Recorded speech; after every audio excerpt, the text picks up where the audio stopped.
My book, Yeshua, has been a life's endeavor.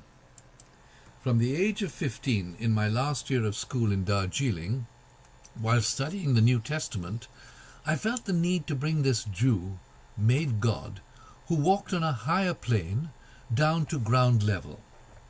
At age 22, I moved to London, England, where I made several abortive attempts at the novel. It was not until a decade later when I made Aliyah, migrated to Israel, and I smelled the air of the land where Jesus had lived, walked, and taught, that the character of this itinerant preacher crystallized for me.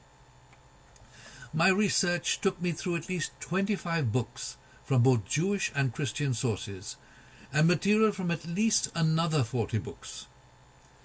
My work was interrupted when called to the army during the October 1973 Yom Kippur War. Returning home 3 months later, I refused to go back to work until I had finished the book. Another 4 months and approximately 180,000 words later, I typed the end on the last page.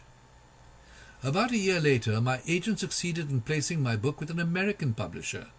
The firm went bankrupt and the book was returned to me with a third edited.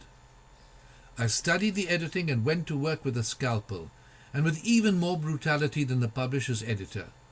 I removed about 75,000 words. I knew I had a fine book.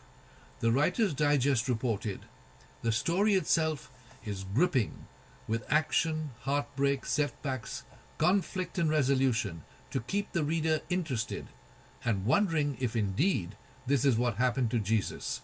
A noble job." However, no publisher in the West wished to risk taking it on.